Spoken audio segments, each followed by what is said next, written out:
Thanks everyone for coming. My talk today is going to be more or less in two parts, kind of following the title, a kind of historical account of some of the early attempts, largely failed attempts, to edition film and video, and then a look at some of the issues confronting this model today. In the early 1930s, the gallerist Julian Levy had the brilliant idea to sell film prints as art objects. You may know Levy as the New York dealer who represented the Surrealists. And like them, he had a passion for cinema and also for challenging what we might think of as constituting an artistic medium. He was a powerful advocate for the filmic experiments of artists, and he actually hosted the first American screening of Un Chien Andalou in 1929. In 1932, the film was made in 1929. He exhibited film works by Joseph Cornell and also Marcel Duchamp. And from 1932 to 33, he served as the first president of the Film Society of New York, which was a not-for-profit organization that was devoted to showing films that were maybe too unconventional to attract a wide public. So he was very, very taken by this enthusiasm for cinema. And in his memoirs, he wrote, quote, "As part of my program to promote camera work as an art, I hope to be able to sell short films in limited editions to collectors," end quote. So he saw this model of sale as something that was absolutely necessary to valorize film as an artistic medium. He wrote, quote, "I had formed a collection of films reprinted on 16mm stock with two purposes in mind. Films conceived by such important painters as Duchamp, Léger, or Dali should command much the same value as a canvas from their hand, and if a collector's market could be organized, I thought to persuade other painters to experiment in this medium." So he tried very much to promote the venture, but there's actually no record that he ever succeeded in selling a single print. He was also keenly interested in the sale of photographic prints, but it actually never generated enough money to keep his gallery afloat. This was something that fell to the tried and true medium of painting. So one might think that in the middle of the Great Depression, a market would have emerged for photography as a cheaper alternative to unique works of art. But hard economic times are also often accompanied by risk aversion. And so the market for photography didn't really develop so much at that time either. So given this lukewarm reception to photography, the notion that there might be a market for limited edition film prints seems almost unthinkable, because like a photograph, film is a medium of the multiple, but unlike a photograph, a film print cannot simply be put on the wall.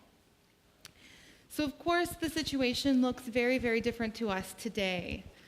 Over the last 2 decades, the popularity of film and video in contemporary art has soared, and the limited edition model has finally proved itself not only as a viable model of distribution, but increasingly the model of distribution for moving image art.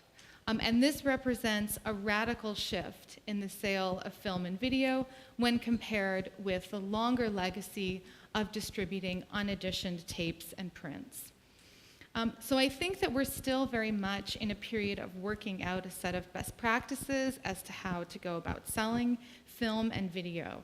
And as a part of this process today, as I said, I'd like to think a little bit historically about how and why the limited edition model has enabled film and video to go from something that possessed no real value, monetary value at least, on the art market, to something that today has increasing viability.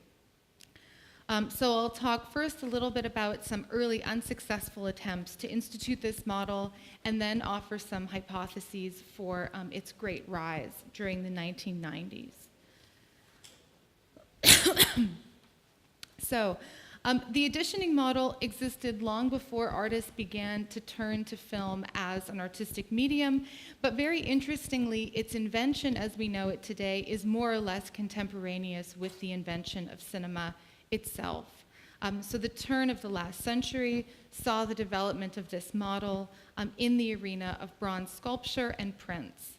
So I think we often think of the 19th century as a time when the unique work of art was threatened by new processes of reproducibility. And this is the old idea from Walter Benjamin about the withering of aura. But in fact, if we look at the history of selling bronze editions and also fine art prints, we find a very, very different narrative. So until the end of the 19th century, the number of castings of a bronze sculpture would be theoretically unrestricted. So the artist would make as many as he could sell or as many as the mold would permit.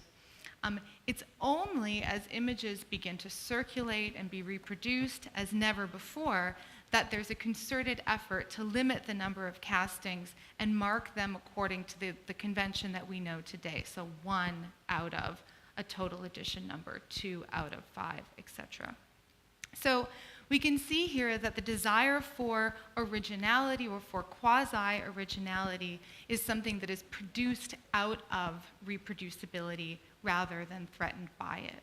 It's amidst this new culture of the copy that we find in the late 19th century that we see the status of the original really establishing itself. So the limited edition then was a late 19th century, early 20th century invention that rescued compound arts, like bronze sculpture, from succumbing to a status of mere copies in a new economy of desire that increasingly privileged uniqueness. So thinking about how the moving image might fit into that, we have here a multiple medium, and if it's going to fit into this desire for uniqueness, it would also have to be brought into line with these values. So as we know, the valorization of film and video on the art market is really inextricable from this imposition of artificial scarcity.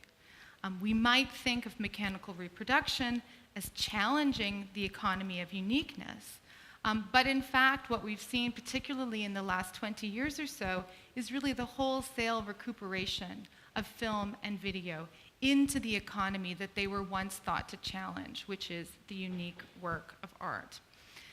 For some people, this very much represents a betrayal of the specific qualities of film and video, and also the utopian hopes that were once invested in them. Certainly, if you look at the early discourses around video, you see over and over again the idea that it is a democratic medium closely tied to the ability to be copied and to circulate widely. But for others, the artificial scarcity of the editioning model is really the only way that these media will be able to have any kind of market viability. So between Levy's failure to edition the films of the Surrealists and our present, we find a whole host of attempts to make film and video viable on the art market. And these, for the most part, were not so financially successful until the 1990s or so, but I think that they're historically important because they provide us with a way of tracing out how this model was gradually revised and refined over time. So in 1957, for instance, a year before making his first film, a movie, Bruce Conner wrote a letter to his gallerist, Charles Allen. And he proposed, quote, "There's a potential patron of the experimental film," all capitalized. "He hasn't been touched. I don't mean a patron who finances a film, someone who buys a print of a film. People can be found who will purchase experimental films as they would a print or a painting." But very notably, the Allen Gallery was not ready to invest any money in this project, and Conner's films were not editioned until after his death, quite recently. So instead of any private collector's market, films by Conner and his contemporaries tended to circulate according to a rental-based model of distribution through organizations like Canyon Cinema, the Filmmakers Cooperative, Museum of Modern Art, Cinema 16, in the US context I'm describing. So the institutions that developed to support experimental film in the post-war period tended to be film-specific, first of all, and they tended to develop by necessity outside of the established art world. And central to the founding ethos of this co-op model of distribution was an emphasis on access and also the idea that film challenged the commodity status of older media. And as I just mentioned, the entry of video into art practice occurred similarly under the sign of democratization and a leveling of hierarchies.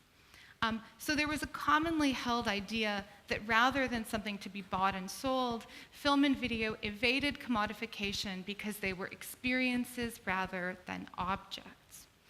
It's notable that even Andy Warhol's very prolific film production remained outside of any real sales initiative.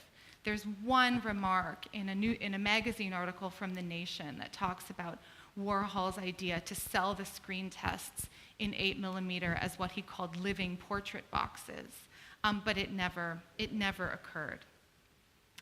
But despite this general alignment of the moving image with reproducibility and with circulation, in the late 60s, several galleries across Europe began to explore the possibility of offering limited editions of artist films.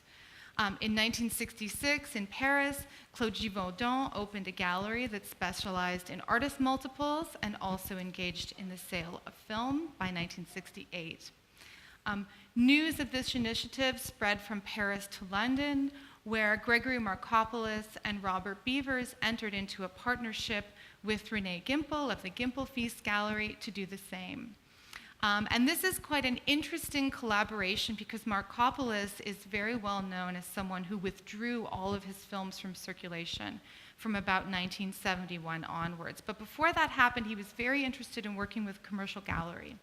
And in correspondence with Gimpel, he established a set of guidelines, really best practice documents, for the sale of prints. And so these documents have titles like Proposals Toward a Mutual Agreement of Sale, Proposals Towards a Preservation System of Collectors' Prints.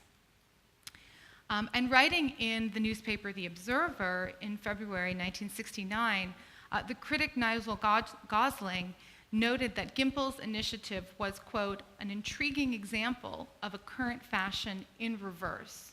And by this he meant that instead of art objects being transformed into multiples, here we have multiples being transformed into art objects. And these editions were very expensively priced, at the time between £600 and £5,000. And in buying power today, this would be something like just under £9,000 to almost £74,000 in today's money.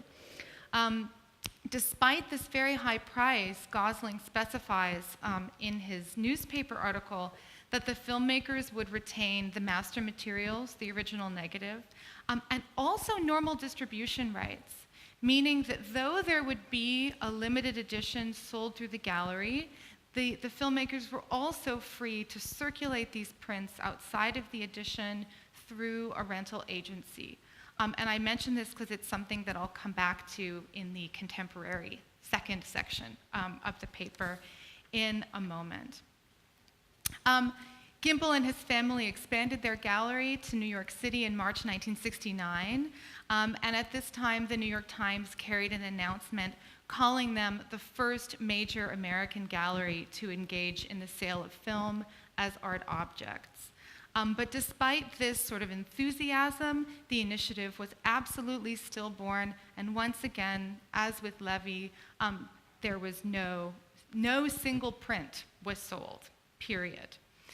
And Renee Gimpel said that he thought that in part this was because 16mm film was too impractical. You had to teach people how to use a projector, how to set it up, but also because of unresolved legal questions regarding copyright and exhibition rights. There are a number of important attempts to issue video that happen just immediately after, beginning in the early 1970s.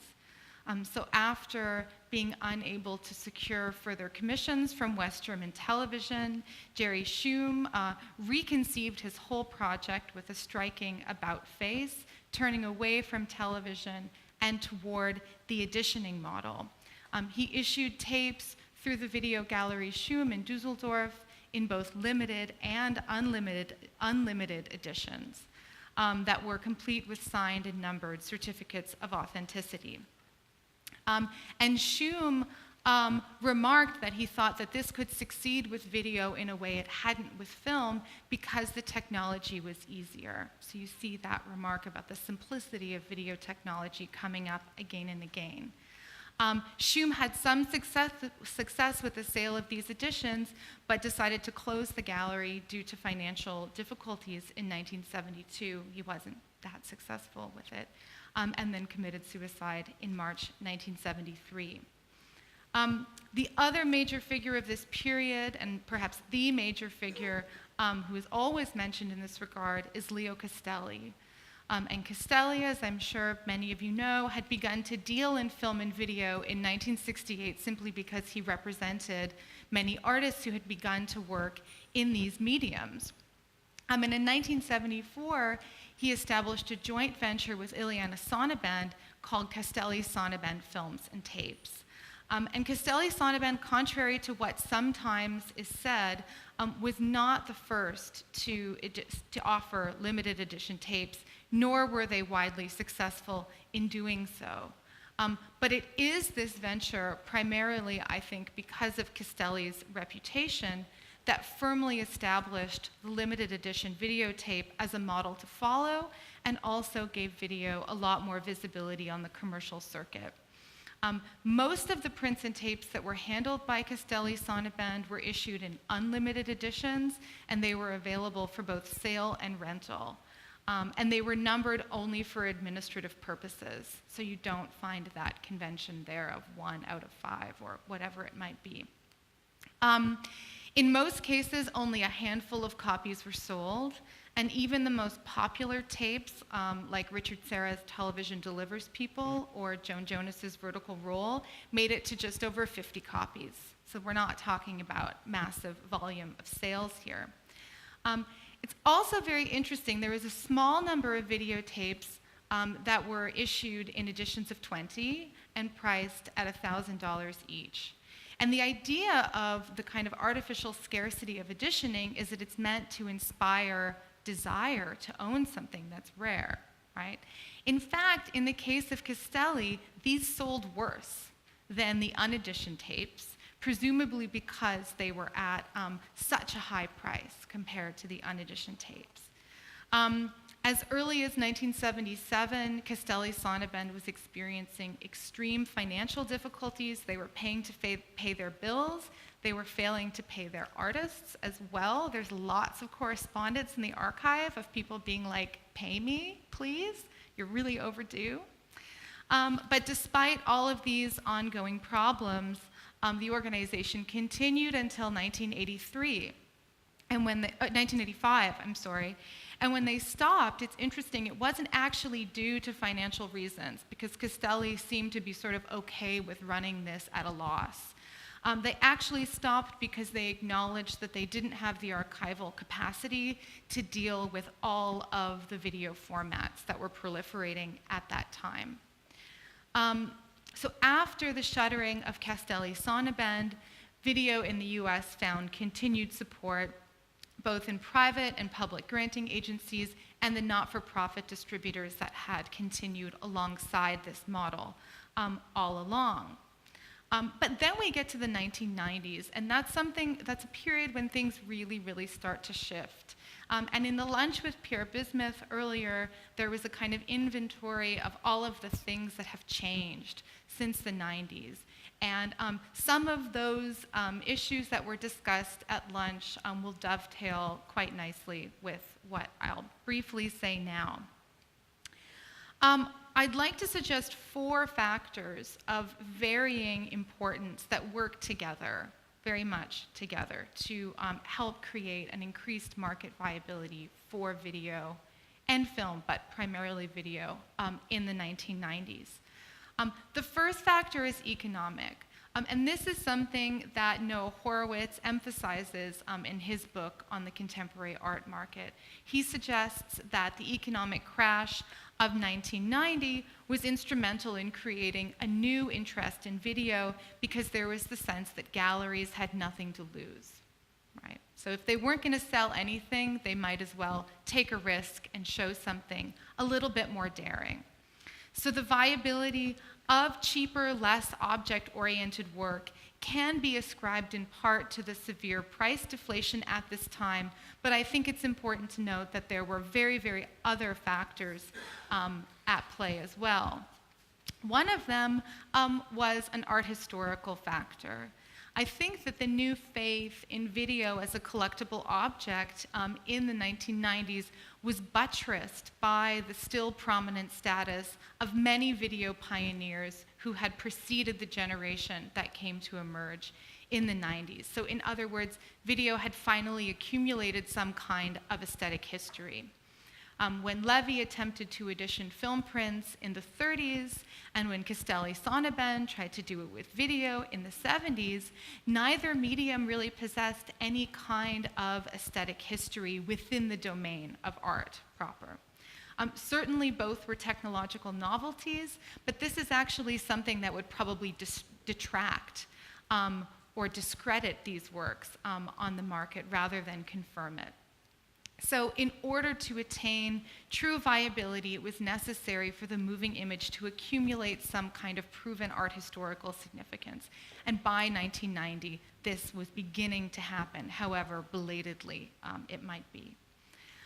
We also have the birth of the internet and digitization more broadly. And this, I think, induced a crisis of authenticity comparable with that of the late 19th century, because like the late 19th century, we have this new wave of reproducibility that sort of, as a response, creates a greater desire for uniqueness and originality.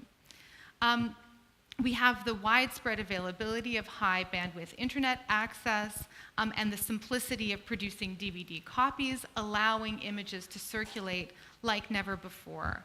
And these technological changes were in part responsible for the new interest that artists and curators and collectors had in the moving image. Photochemical film became precious, video quality was heightened, equipment came down in price, and new formats appeared. But these developments also result in a severe anxiety about how to best control the flow of these new malleable images. And you see this in Hollywood very much when Jack Valenti says that Hollywood was fighting its own terrorist war against pirates, right? But unlike Hollywood, the art market has access to radical measures to really ensure that products don't circulate beyond their chosen contexts. And foremost among this is the editioning model, right, which provides a way of ensuring that work will not be seen in less than desirable circumstances. Lastly, and perhaps most importantly, is another fact linked to technological change, and it's one that might at first seem a little bit strange, but it's video projection. Video projection had, of course, been around for quite some time, even longer than video recording and playback technology, but it took some time for it to really take off, and it happens in the late 80s and early 90s, and I think Documenta 9 in 1992 is a really important moment for the real presentation of video projection in large-scale international exhibitions. And the embrace of projection allows video to claim a place within the gallery, right? Really, as opposed to being tucked away in a little monitor on the corner. So the cavernous spaces of many newly opened or renovated museums, many of which were devoted almost exclusively to contemporary art, called for monumental installations and big box office receipts, and video provided a relatively low-cost way of fulfilling that. So we have a much greater sense of monumentality emerging at this time. We have citations and tropes drawn from popular cinema that are mined for mass appeal. So it's in this period that we see major institutions really increasing their holdings in film and video, purchasing not just contemporary work, but also historical work as well.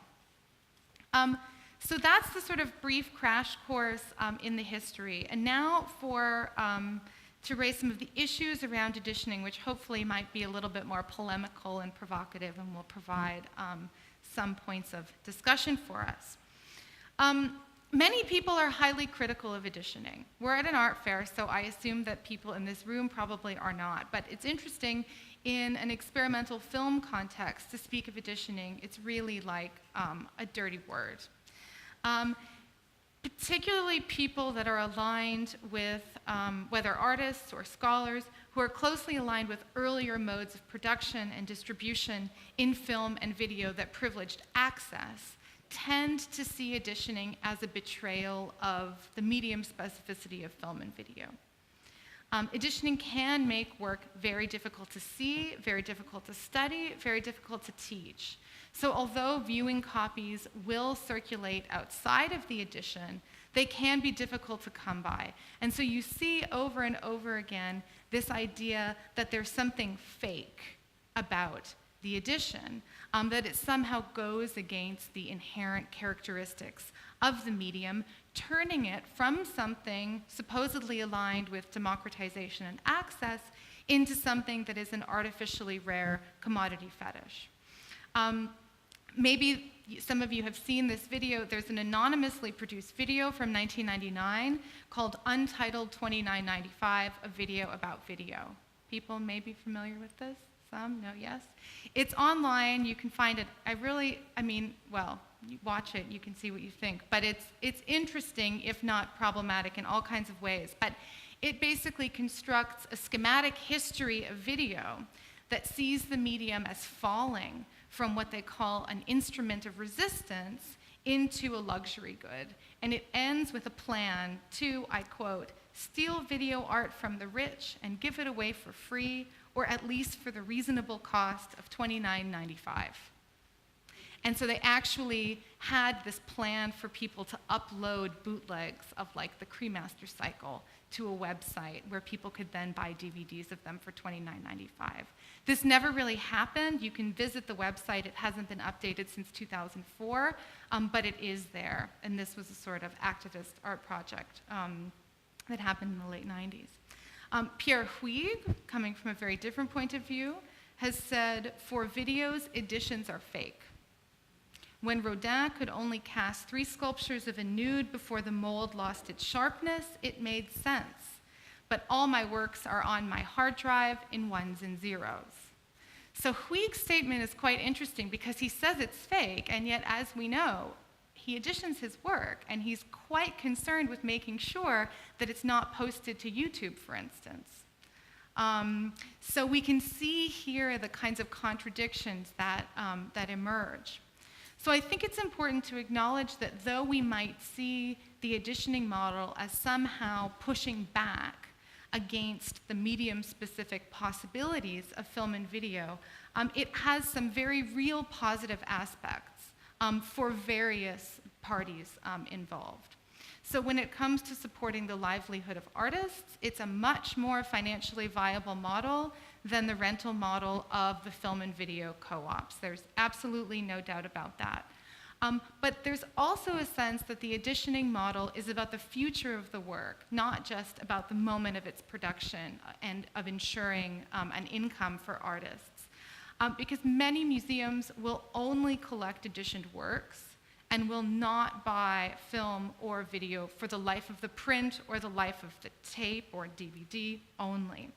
So this means that the editioning model is not simply a way of just cashing in, but also a way of making sure that the artwork is amenable to institutional structures that participate in preservation and acquisition.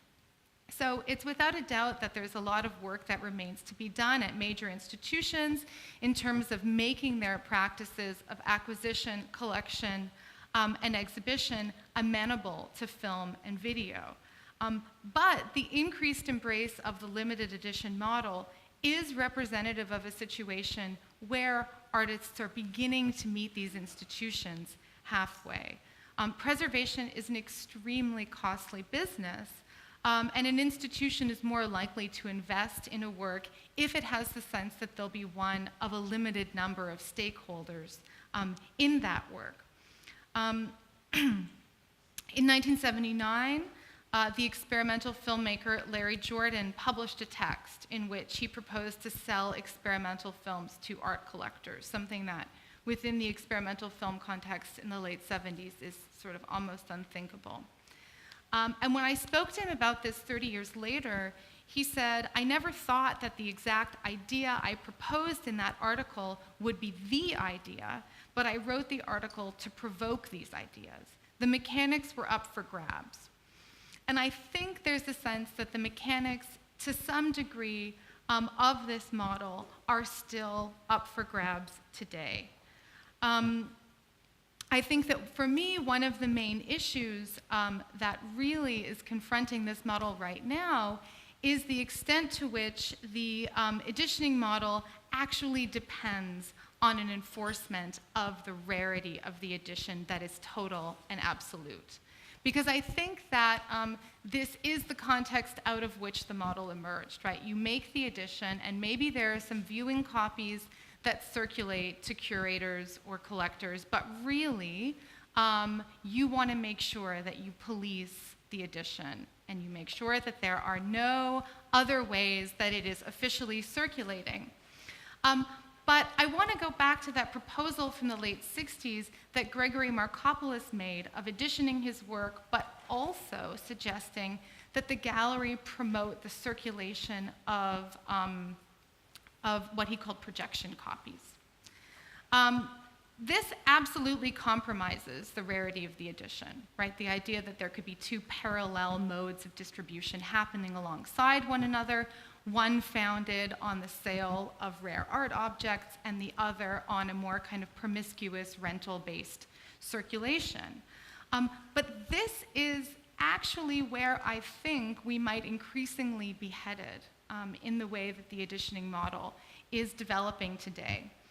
So when John Smith decided to retroactively edition many of his classic films with Tanya Leighton Gallery, he did so on the condition that he would maintain the originals, but he also set the condition that he would still be able to issue his films on mass market on-edition DVD, and that he would still be able to make them available for rent through an organization like Lux. So he's participating there in 3 very different distribution channels that each has their own relationship to scarcity, to monetization. And this might seem like a real contradiction, right? We might think that the editioning model is somehow antagonistic with the rental model or with the mass market DVD model. But in fact, I would question as to whether or not this is actually the case. When one buys an edition, one is not really buying an object, like a DVD, for instance. God forbid anyone buys a DVD. It's not an archival format. But what you're actually buying is a set of rights and permissions to exhibit the work and to archive it over time, right? And these are works that are never going to accompany the purchase of any DVD. So the extent to which the object itself is maybe not what's at stake is, I think, best exemplified by the great video blockbuster, Christian Marclay's The Clock. So because of the high price of that work, a number of institutions partnered to acquire it. And when those institutions partnered, they both received the hardware, right? What they weren't allowed to do was to exhibit the work at the same time, right? It's about rights. It's not about actual objects. So if you buy an edition, you get rights and permissions that are unique to that edition and limited to the number of copies in that edition. Making other sets of rights and permissions available to other markets is perfectly feasible, I think, and it reflects the knowledge that value is generated not only from scarcity, but also through circulation. Circulation does generate value. Unlike a painting or a photograph, which can circulate, which can be studied, become known, and written about through its reproduction, the moving image needs to be seen in its entirety. It's not enough to just look at a clip, and certainly not enough to just look at a video still. And so one major downside of the strict model of editioning from a collector's point of view should be, I think, the relative invisibility of the work to the institutions and discourses that create value after it's entered your collection, right? Because what if all the paintings in the world that exist in private collections were absolutely invisible to all of us ever again, except when those collectors decided to show them publicly, which is probably quite rare, right? That's effectively the situation that we face with certain works of film and video. So one possible way of remedying this is to encourage the circulation of the work in secondary formats. And there are lots of different ways of doing this with varying degrees of openness or not. One artist to receive a lot of attention recently, Bassim Magdi, who's an Egyptian moving image artist based in Switzerland, he has put all of his work on his website, totally open. And so this is an extreme kind of gesture of free circulation. And at a panel at Rotterdam in January, he was asked how his collectors felt about this. And he said that they were actually absolutely happy with it because it was generating a lot of attention for him and really building his career. So that's a kind of maybe extreme end of the story, but I think there are other more moderate ways of engaging with this sort of multiple ecologies of distribution channels rather than just the strict rarity of the edition. So one more moderate solution, for instance, is something that Lux, the London-based distributor of artist moving image, has been doing over the past couple years. And this is a very interesting hybrid model between the rental model and the editioning model. So Lux does not sell editioned works, but they do partner with artists and with galleries to serve as a renter of editioned works. So someone like Luke Fowler, for instance, will edition his work, say through the Modern Institute in Glasgow, but then he'll deposit what they're calling essentially an artist proof of that work for rent with Lux. So that provides a way of making sure that that work circulates in a broader way without going all the way, as Bassim Magdi has, and putting it online.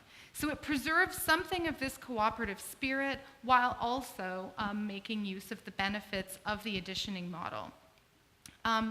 So I think that since the editioning model is essentially one of rights management, this idea of bundling different sets of rights for different markets is actually a very promising development that I think will be something, hopefully, that will increasingly happen in the years to come.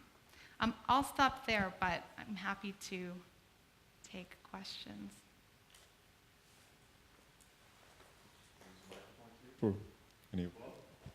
I have many questions. Well, as a matter of fact, during your lecture, I downloaded for free your book from the Amsterdam University Press, but I can also buy it for $19 or $40 via Amazon.com. But that was not a question. You were, well, I think there are two points to, well, there are many points, but 2 points I would like to make about the edition system. That the development you see nowadays is that the more famous artists are moving into the mass film model, which means that the production costs of these editioned works are enormous, which creates conditions that the institutions who are who take part of the production costs are now dominant in the market. So that I would like to have you comment on that. And what you say about creating value of information, that's right, information should be shared, otherwise it has no value. But I think it takes a generation to have the positive effects of that. For example, if you look at the VHS generation of artists like Bruce Nauman and other ones, the merchants have now created an edition market by digitizing the VHS, and because they're famous now, they can make money out of it. But I'm not sure whether the dual system you were propagating will work with very young artists. I mean, in terms of your first comment about rising production costs, I didn't mention it now, but definitely in the longer version, this is a part of a book chapter. I do talk about the change in a kind of production model beginning in the 90s, where you move away from sort of an artisanal model of production where someone is making something largely by themselves, into a model that really resembles something like, as you said, independent auteur cinema. And this is, I think, something that happens long before even you get the idea of the artist feature film. Even when artists are working with very short form, often there are massive crews involved, massive production costs. And certainly one of the ways of calculating edition prices has been to take those production costs and split them amongst the edition. But I do really believe that the generation of value can come from circulation, even for a young artist, for instance. I mean, I mentioned Basim Magdi as an example, and I really believe that his work is interesting, but I really think it's impossible to explain this kind of meteoric rise that he has had without taking into account his high online visibility. It's not the only way, it's not the only factor, but it certainly is one of them. I'm not arguing for the free circulation of all video, not at all, but I do think that if you have the editioning model as the primary way of buying and selling film and video, absolutely, but there are other ways to think about perhaps secondary, complementary modes of circulation that can coexist with that primary model. That could, for instance, allow scholars access, students access, to allow more kinds of writing to happen about that work. I mean, to make sure that this work really enters art history. I think that's a very important thing, and it doesn't. I would say it doesn't detract from the integrity of the edition or the financial value of the work. But I don't think the market works that way. But if we take the example of the famous authors that are now creating works of art with huge production costs, so that an edition price rises to $100,000 or even more. I think that creates the condition that the producers and the institutional sponsors, owners of the work, become the owners of the work. And they may have an interest in getting the investment back because of the author becomes famous through a mass distribution. But that's a museum model, because he gets the public back because he has a famous work in his library. But I don't think private collectors will buy this model.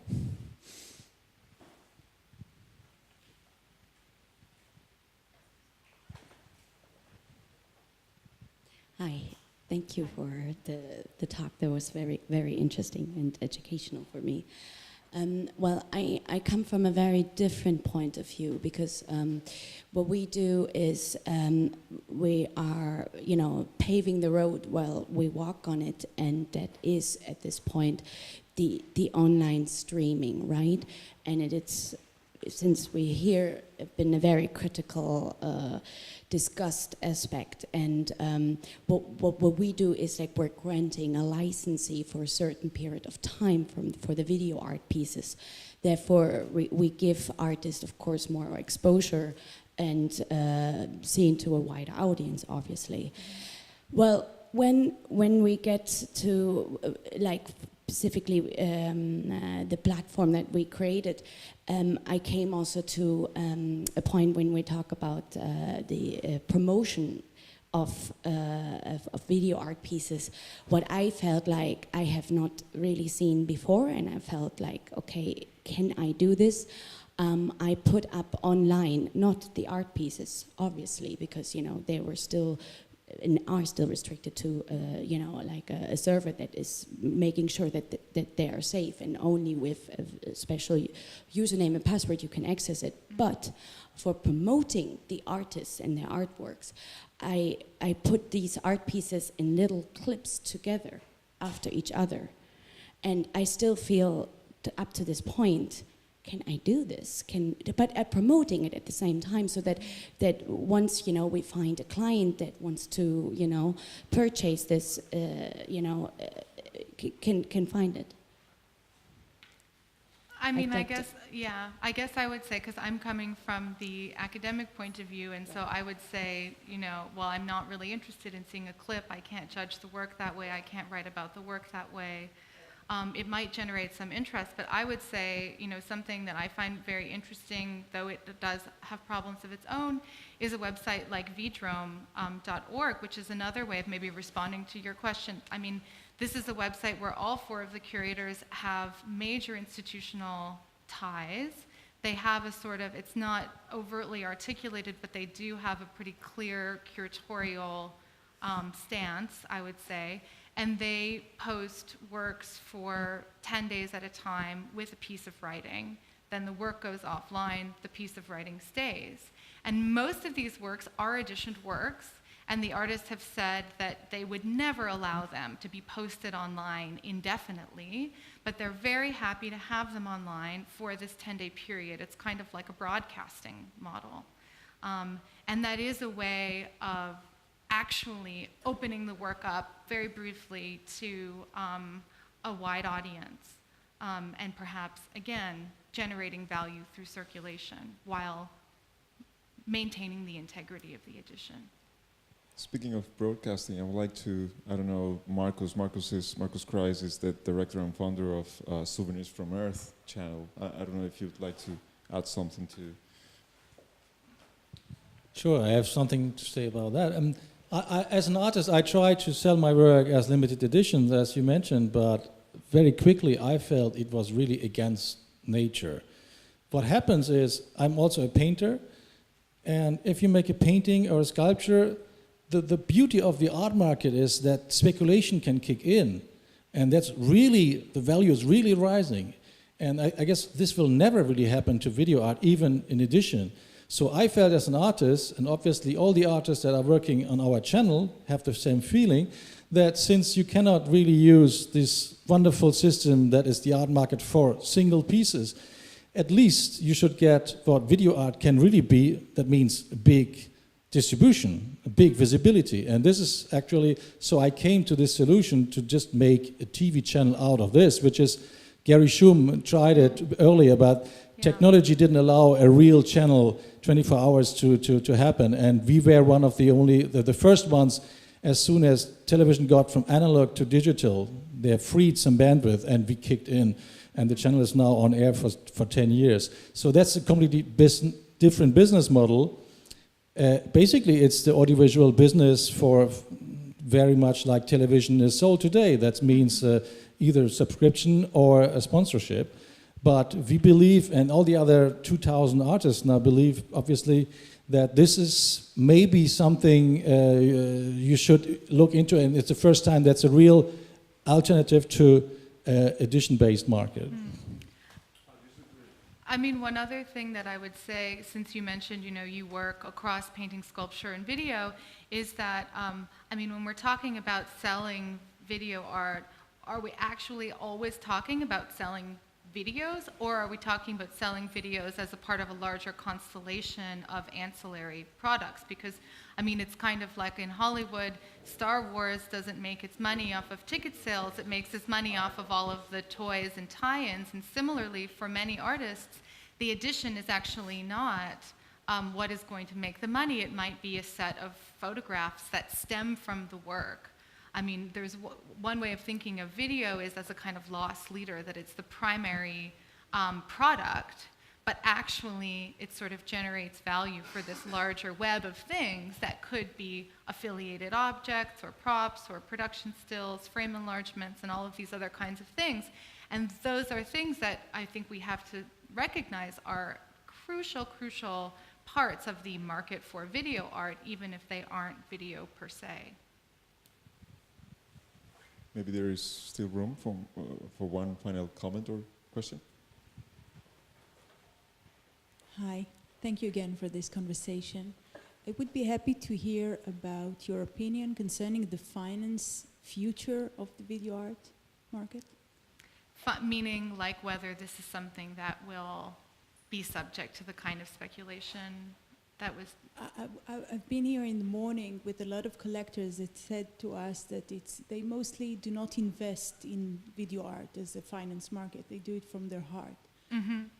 But if you compare it to fine art, you see a lot of collectors that do make some money from buying fine art. Mm-hmm. And I believe that the future of video art must have a certain of a finance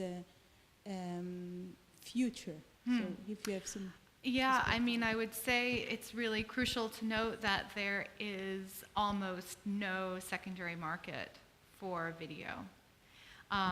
And if you look at if you look at the things that have sold on the secondary market, they tend to have some kind of major sculptural component.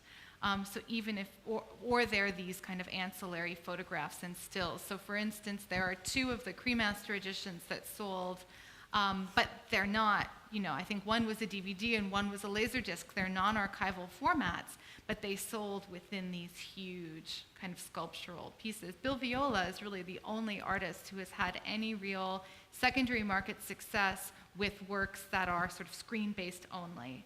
And in the absence of the secondary market, it's difficult to imagine the kind of financial potential for investment or speculation that you're talking about. And I think, in terms of why there's an absence of the secondary market, perhaps it's just a matter of time. I mean, the development of the primary market wasn't that long ago, so it might take, more time. But also, it's worth noting that a large percentage of sales go to institutional collectors, not to private collectors. And they're not necessarily going to be selling on these works, right, in the way that a private collector might. So there's that issue as well. So yeah, I certainly wouldn't advise someone to get into collecting video art as a form of financial speculation.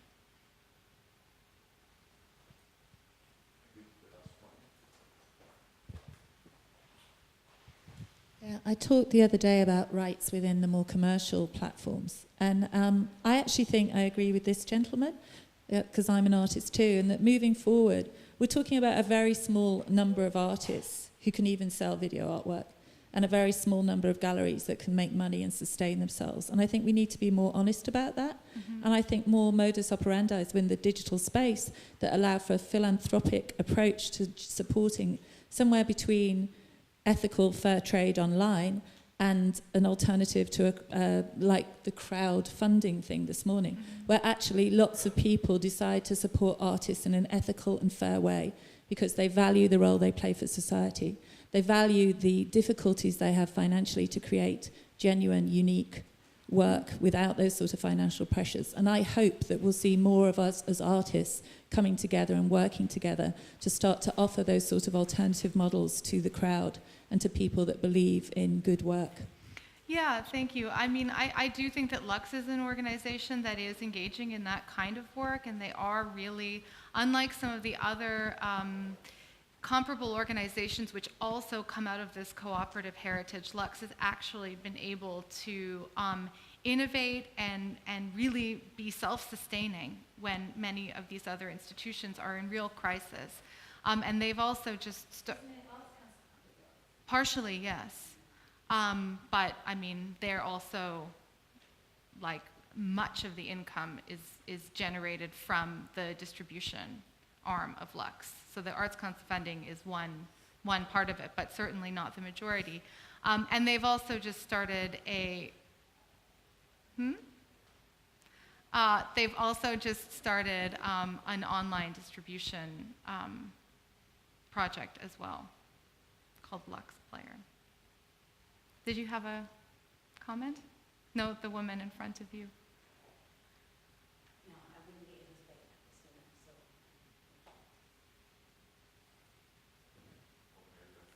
much. Thank We you. appreciate it.